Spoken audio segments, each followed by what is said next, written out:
Bonjour tout le monde, donc on va y aller donc toujours dans le chapitre 3, donc la section 3.1. Je pense que c'est notre troisième partie, donc c'est les lois de la réfraction. Fait qu'on va commencer donc avec un petit peu d'histoire. Fait que c'est Ptolémée qui a travaillé là, bien des années avant, 1500 ans, donc avant donc Snell Descartes donc sur la réfraction. 1500 ans plus tard, donc c'est Snell et Descartes donc qui ont travaillé pour former donc leur loi, donc la formule de Snell-Descartes en des lieux différents, mais en même temps. Ils ont tellement travaillé donc dans un temps rapproché qu'on a donné donc leurs deux noms donc à la loi. Il y a aussi deux lois, comme dans la réflexion de notre chapitre 2. Il y a deux lois de la réfraction donc aussi. Donc la première loi, c'est que tout simplement, tout ça se passe dans le même plan, donc étant 2D. Ça veut dire que si je travaille sur ma feuille, bien, mes rayons vont rester donc sur ma table, sur ma feuille. Il n'y a pas un rayon qui va sortir ou qui va être absorbé donc par ma feuille. La deuxième loi, c'est une formule. Cette formule-ci, donc on va l'encadrer, on va aller écrire formule, et à savoir que la formule va marcher uniquement lorsque le milieu 1 va être de l'air. Autrement dit, lorsque l'indice de réfraction donc, va s'approcher de 1, tout simplement. Pourquoi? C'est parce que la formule, elle est faite pour aller chercher l'indice de réfraction du deuxième milieu lorsque le premier milieu est l'air. Fait que dans le fond, si on révise un peu donc, nos notions qu'on a vues le dernier cours, donc on a toujours donc, une normale, et bon, il accroche un peu, à 90 degrés, donc avec le dioptre. Le dioptre, c'est la surface de séparation entre l'air puis notre deuxième milieu, qui peut être de l'eau, qui peut être du verre, donc en autant que ce soit un milieu donc transparent. Puis, notre formule va faire en sorte que si je divise sin de l'angle d'incidence, autrement dit, là, notre formule, on peut très bien donc l'écrire comme ça, sin de l'angle d'incidence divisé par sin de mon angle ici qui est réfracté, c'est bien certain que je vais avoir l'indice du deuxième milieu, donc l'indice de réfraction du deuxième milieu. À savoir aussi que pour aller chercher le n, on peut aussi donc utiliser le graphique de sin de l'angle I en fonction de sin de l'angle R. Ce graphique-là va toujours nous donner donc une belle droite qui passe par 0, 0 et qui monte. Et si on va calculer la pente de ce graphique-là, on se rappelle que la pente en secondaire 1, c'était Y2 moins Y1 sur X2 moins X1. Et ça nous donne l'indice de réfraction aussi, donc du deuxième milieu. Fait que c'est un autre truc pour aller chercher donc le N. Mais il faut absolument que, pour aller chercher le N2, que le premier milieu soit l'air. L'autre côté, on va aller pratiquer donc cette formule-là. Fait qu'on nous dit quel sera l'angle de réfraction d'un faisceau lumineux passant de l'air, ça c'est notre premier milieu, à l'eau, deuxième milieu, tout ça avec un angle d'incidence de 40 degrés. Fait que nous, dans le fond, dans notre formule, n est égal à sin de notre angle d'incidence divisé par sin de notre angle réfracté, mais qu'est-ce qu'on veut aller isoler? C'est l'angle R. Fait comment que je vais faire donc pour m'en débarrasser, donc pour isoler puis me débarrasser du sin, m'envoyer donc tout ça au numérateur? Facile. On va juste interchanger donc le n et le sin de l'angle R. Fait que j'envoie sin de mon angle réfracté à la place de mon n. Fait que mon n, je vais changer donc de place avec mon sin de l'angle R. Tout ce qu'il me reste à faire maintenant, c'est de me débarrasser de mon sin en faisant sin moins 1. Donc, c'est pour ça qu'on fait sin moins 1 de tout ce qu'il y a donc ici. Fait que je vais faire sin moins 1 donc de tout ça, ce qui fait en sorte qu'il va falloir que je prenne ma calculatrice. Ma calculatrice, que je la mette en degrés. Fait qu'on va aller spécifier une calculatrice en degrés. Parce que si, admettons, à la fin de l'année, vous travaillez en radian, ça ne marchera pas. Donc, vous allez vous en rendre compte. Votre réponse, donc, n'aura pas de bon sens. Fait que je vais faire deuxième fonction sin. J'ouvre la parenthèse. Je vais faire sin de 40. Je ferme la parenthèse pour que le 40 soit en parenthèse.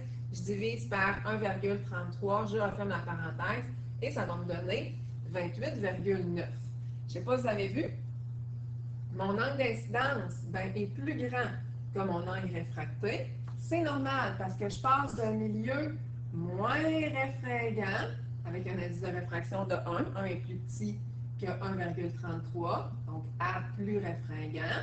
Fait que c'est sûr que ça va s'approcher, mon rayon va s'approcher ou va converger vers la normale. Donc, s'approche de la normale, ce qui fait en sorte que mon angle d'incidence va être plus grand que mon angle réfracté, tout simplement. On va de l'autre côté. L'autre côté, ça va être pour obtenir la loi générale de Snell-Descartes. Donc, là, je vais effacer ça parce que j'avais déjà écrit des choses. Le but, c'est d'aller chercher cette formule-là. Cette formule-là, on l'appelle la formule ou la loi de Snell-Descartes. Comme ça ici. Et cette formule-là, ce n'est pas nécessaire que le premier milieu soit l'air. Elle fonctionne tout le temps pour tous les problèmes, même que s'il n'y a pas d'angle réfracté, ça va nous le dire, c'est notre calculatrice, ça va nous donner erreur. Fait qu'elle marche tout le temps. Fait qu'on se rappelle que cette formule-ci, elle va marcher uniquement lorsque le premier milieu est l'air, donc milieu 1 est l'air, seule condition qu'on puisse l'utiliser. Et elle, ça marche n'importe quand. Donc, quand le premier milieu est l'air, quand le premier milieu n'est pas l'air, donc ça ne dérange pas. On a notre démonstration mathématique, ici, de notre loi de Snell-Descartes. Fait qu'on va mettre une grosse accolade comme ça. On va écrire des mots maths. Bien sûr, jamais que je vais vous demander une démonstration mathématique. Fait qu'on part avec notre formule de base, autrement dit, notre deuxième loi de la réfraction, tout simplement. Et là, on sait qu'il faut toujours que le premier milieu soit l'air. Fait qu'on va passer, admettons, de l'air au vert, V pour le vert. Fait que ça veut dire que lorsque je vais diviser, c'est sûr que quand je divise mes indices de réfraction, vu que c'est l'air, donc le premier milieu, c'est comme si que je divisais par 1. Fait que ça va nous donner en haut l'indice de réfraction du deuxième milieu. Qu'est-ce qu'on a fait? C'est qu'on a remplacé l'angle I pour l'angle 1. On a remplacé l'angle R pour le deuxième angle, donc de sortie. Et c'est sûr que ici, étant donné que l'air doit être le premier milieu, on a mis donc N1. Et en haut, on a mis N2. Vu que la formule, elle se fait plus cute, donc tout au numérateur, on a fait produit des extrêmes est égal au produit des moyens, donc en multipliant tout ça. Ce qui fait que ça nous donne N1 fois sin de l'angle 1 est égal à N2 fois sin de l'angle 2.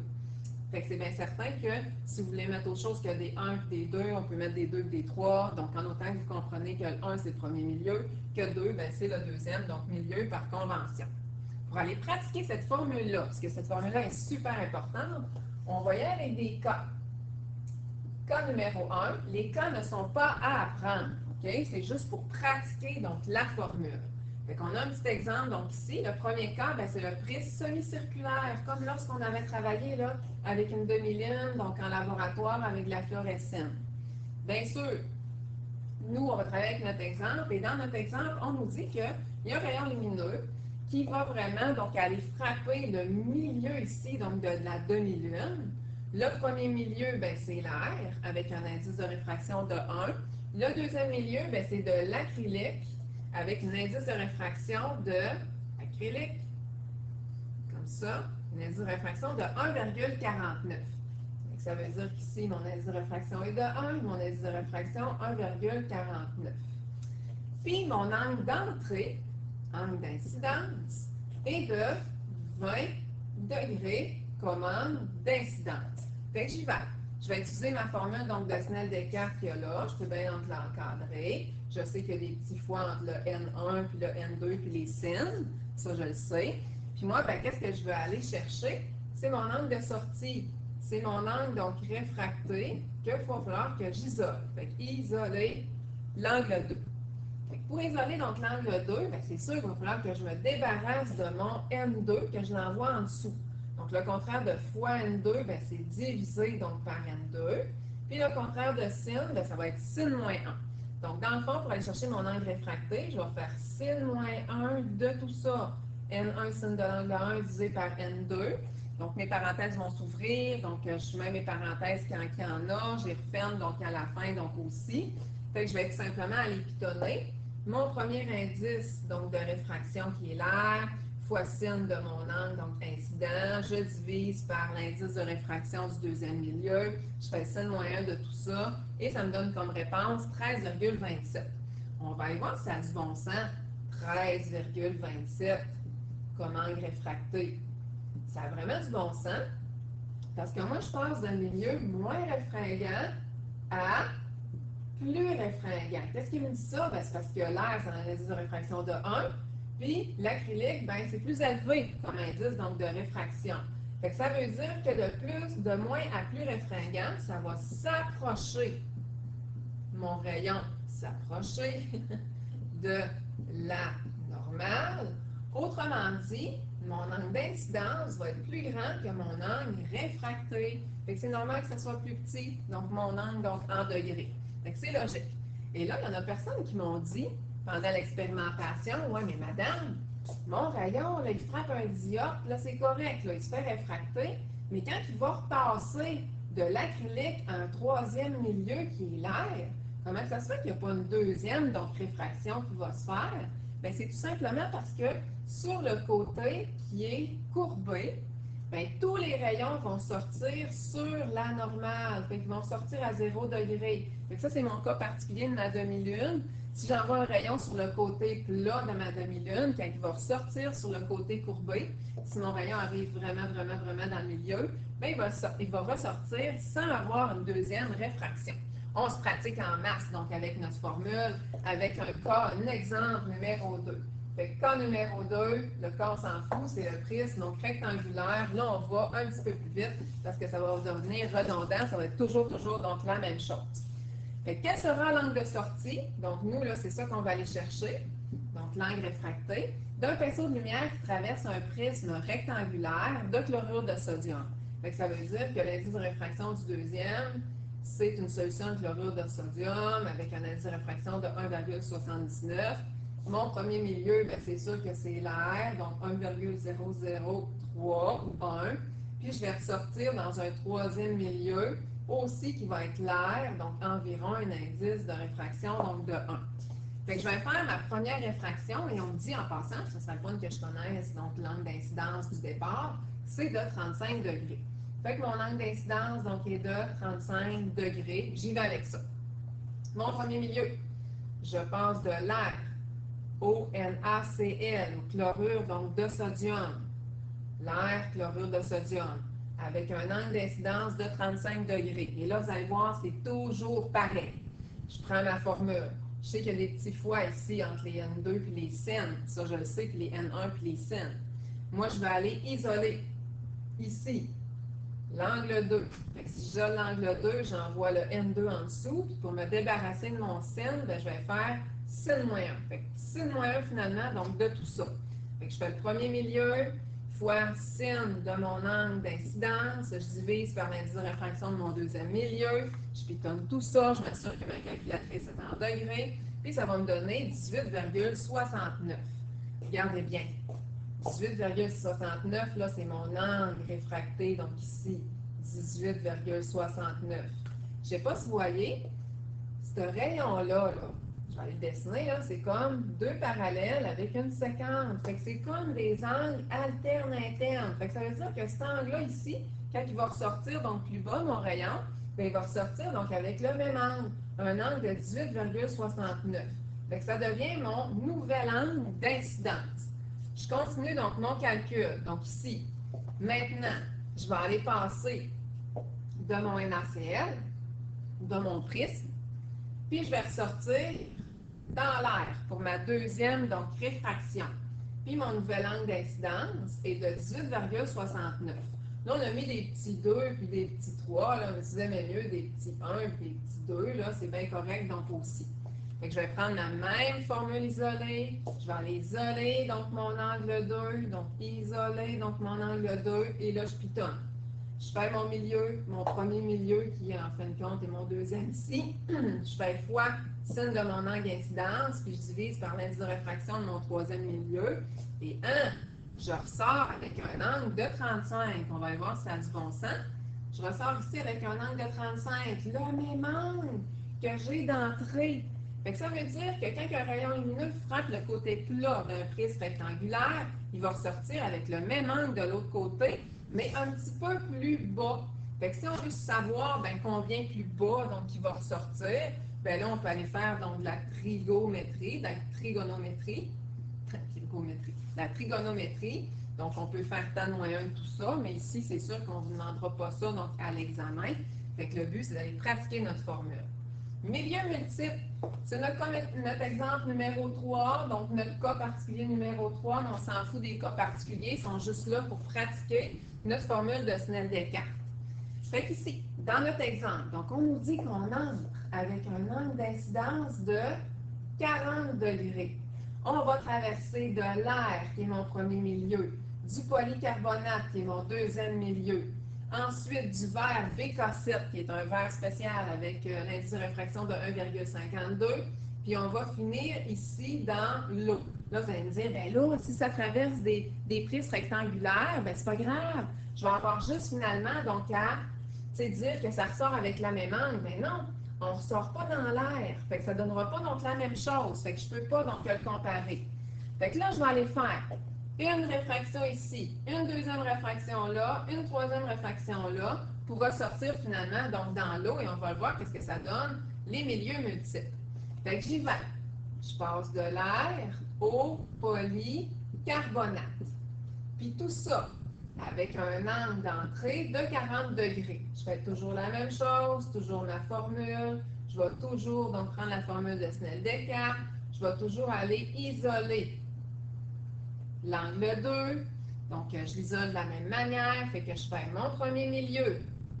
Je fais fois sin de mon angle d'incidence, puis je divise par mon deuxième milieu, et ça me donne mon angle de sortie, 23,85. Ça veut dire que cet angle-là va être de 23,85, et cet angle-là aussi, parce que c'est des angles alternes internes.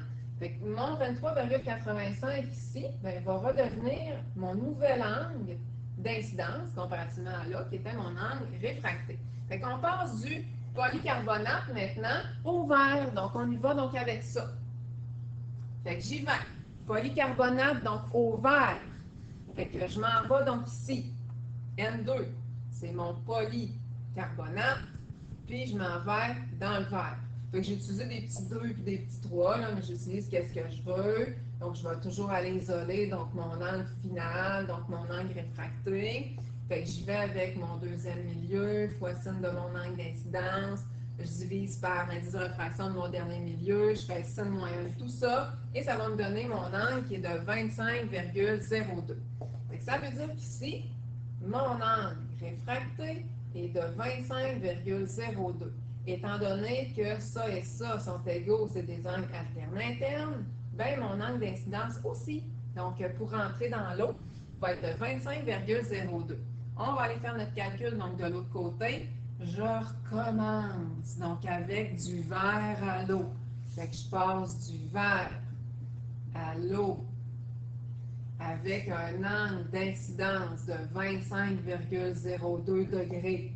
Je prends toujours ma même formule. Je vais toujours aller isoler l'angle réfracté, donc ici. Puis je fais sin moins 1, donc de tout ça. Je vais avec mon troisième milieu fois sin de mon angle d'incidence qui rentre dans mon milieu. Je divise par l'indice de réfraction de mon dernier milieu qui est l'autre. Je fais sin moins 1, tout ça, et 1. Ça va me donner 28,90. Vous ne bougez pas, je m'en vais de l'autre côté. 28,90. 28,90 qui est la réponse. Ça, vous allez dire, c'est quoi le rapport? On commence avec 40, on finit avec 28. Regardez bien qu'est-ce que je vais faire. Je vais faire comme si que les milieux du milieu, autrement dit, les milieux, donc entre les deux milieux extrêmes, n'existaient pas. Je vais aller directement de l'air à l'eau. Checkez bien ça, je vais arriver à la même réponse. Donc, de l'air à l'eau avec notre angle d'incidence du début qui était de 40. Fait que je vais les faire N1 sin de l'angle 1 fois N2 sin de l'angle 2. Je fais sin moyenne tout ça, mon premier milieu fois sin de mon angle d'incidence, je divise par mon deuxième milieu et ça me donne même chose. 28, même affaire. 28,90. Ça veut dire que je sais que les milieux qui sont à l'intérieur, les milieux intermédiaires, ben, vous n'auront pas d'influence finalement sur l'angle de sortie. Fait que ça, c'est fun à savoir, donc c'est un peu long à calculer, mais le but, c'est de pratiquer notre formule. On s'en va de l'autre côté, on finit avec ça, donc ça, c'est de l'enrichissement, donc c'est du surplus. On sait que la réfraction, ça donne un peu des perceptions d'objets qui est brisé, comme notre crayon qu'on avait mis en démonstration en arrière de la classe là, dans un bécher d'eau. Et regardez, tout dépendant, c'est qui l'observateur. Donc, dans le premier cas, c'est la petite fille l'observateur, et dans le deuxième cas, c'est quelqu'un qui est dans l'eau. Dans les deux cas, on va aller faire la même chose, tout le monde ensemble. On va aller dessiner notre normale, comme ça, qui est à 90 degrés. Notre normale, ici, qui est à 90 degrés. On sait que l'angle d'incidence, c'est toujours entre la normale et le rayon. L'angle d'incidence est entre la normale et le rayon. Puis notre angle réfracté, toujours, là, on aurait fallu prolonger un petit peu la normale. Notre angle réfracté est toujours aussi entre la normale et le rayon. Entre la normale et le rayon, comme ça ici. Oh, là, je me rends compte que c'est la petite fille qui observe un objet qui est dans le fond de l'eau.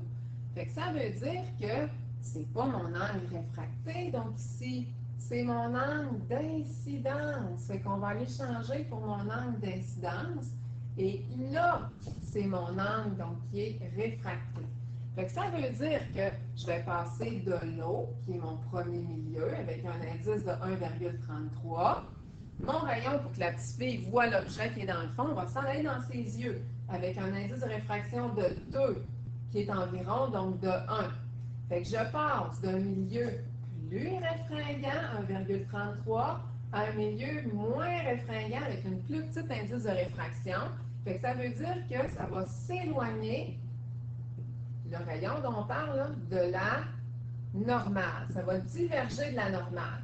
Fait que le rayon, là, au lieu de continuer tout droit, ben c'est bien certain qu'il va s'éloigner de la normale, il va être plus grand. Oh, fait que ça veut dire que tout simplement, mon angle d'incidence va être plus petit que mon angle réfracté.